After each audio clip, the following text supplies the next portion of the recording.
আসসালামু আলাইকুম ওয়া রাহমাতুল্লাহ। দূরে এবং কাছে যে যেখান থেকে আমার ভিডিও দেখছেন, আশা করি প্রত্যেকেই ভালো আছেন, সুস্থ আছেন। আলহামদুলিল্লাহ, মহান আল্লাহ তাআলার অশেষ রহমতে আমিও ভালো আছি, সুস্থ আছি। প্রতিদিনের মতো আজও নতুন আরও একটি রান্নার রেসিপি নিয়ে হাজির হলাম। আমি রান্নার রানী আফরোজা। পুরো ভিডিওটা স্কিপ না করার জন্য অনুরোধ জানাচ্ছি। আজকে আমি রান্না করব ভেদা মাছ। আমার শ্বশুরবাড়ির এলাকায় এই মাছটাকে ভেদা মাছ বলে। কার অঞ্চলে কী মাছ বলে কমেন্টস করে জানাবেন। আর আমাদের আঞ্চলিক ভাষায় বলে এটাকে চেতরি মাছ, আর বইয়ের ভাষায় বলে মিনি মাছ। যাই হোক, মিনি মাছ রান্না করব। তো মিনি মাছগুলো ভালো করে ক্লিন করে লবণ হলুদ মরিচ দিয়ে আমি হাতে মেখে নিচ্ছি। আর চুলার মধ্যে বসিয়ে দিলাম একটি প্যানে পর্যাপ্ত পরিমাণ রান্নার রেগুলার তেল দিয়ে আমি প্যানটা ভালো করে গরম করে নিচ্ছি। তারপরে এক এক করে মাছগুলো ভাজার জন্য দিয়ে দিচ্ছি। এই মাছটা আমার শাশুড়ি মা খেতে অনেক পছন্দ করেন। কে কে পছন্দ করেন কমেন্টস করে জানাবেন। মাছটা দেখতে বেশ সুন্দর লাগে, অনেকটা কই মাছের মতো। এক এক করে আমি সবগুলো মাছ ভেজে নিচ্ছি। আপনারা যারা যারা আমার ভিডিওটা ফেসবুক পেজ থেকে দেখছেন, অনুরোধ করছি ফলো দিয়ে সাথে থাকবেন, লাইক কমেন্ট শেয়ার করবেন। আর যারা যারা আমার ভিডিওটা ইউটিউব থেকে দেখছেন, প্রত্যেককে অনুরোধ করছি আমার চ্যানেলটাকে সাবস্ক্রাইব করে দেবেন এবং রান্নার নতুন নতুন রেসিপি পাওয়ার জন্য পাশে থাকা বেল আইকনে টিপ দিয়ে ওকে করে দেবেন। তো যাই হোক বন্ধুরা, আপনাদের সাথে কথা বলতে বলতে আমার মাছ ভাজাটা কমপ্লিট হয়ে গিয়েছে। এখন আমি মাছগুলো উঠিয়ে নেব। বেশ ভালো করে মাছটাকে ভেজে নিয়েছি লাল লাল করে।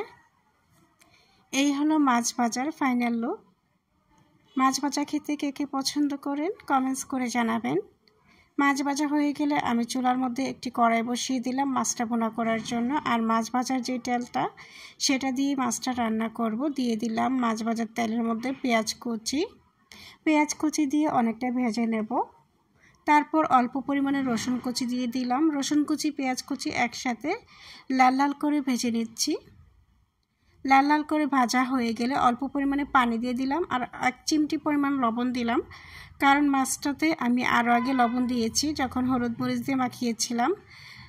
1.5 চামচ পরিমাণ দিয়ে দিচ্ছি হলুদের গুঁড়া, 2 চামচ পরিমাণ দিয়ে দিলাম মরিচের গুঁড়া, 1 চামচ পরিমাণ ধনিয়া গুঁড়া দিয়ে এবার মশলাটাকে নেড়ে চেড়ে ভালোভাবে কষিয়ে নিচ্ছি।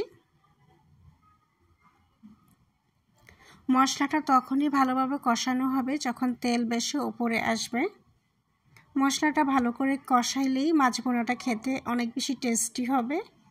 মশলাটা কষানো হয়ে গেলে এই পর্যায়ে আমি পরিমাণ মতো গ্রেভি দিয়ে দিলাম আর দিয়ে দিলাম মাছগুলি দিয়ে আমি প্রায় কুক করব 10 থেকে 15 মিনিটের মতো।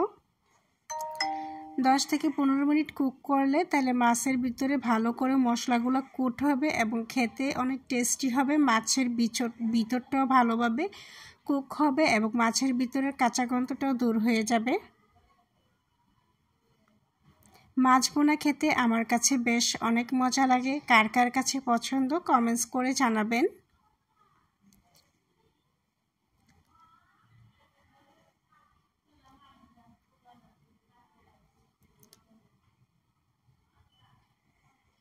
আমার মাছ রান্নাটা প্রায় হয়েই এসেছে। একটু নেড়ে চেড়ে দিচ্ছি।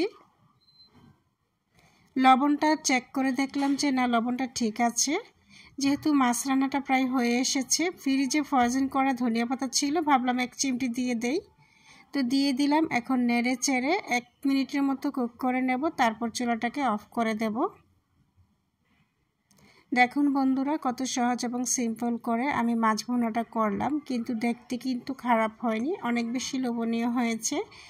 এখন আমি এটাকে পরিবেশন করে নিচ্ছি খাবারের জন্য। কেমন হলো আমার রেসিপিটা কমেন্টস করে জানাবেন। আজকের মতো আল্লাহ হাফেজ।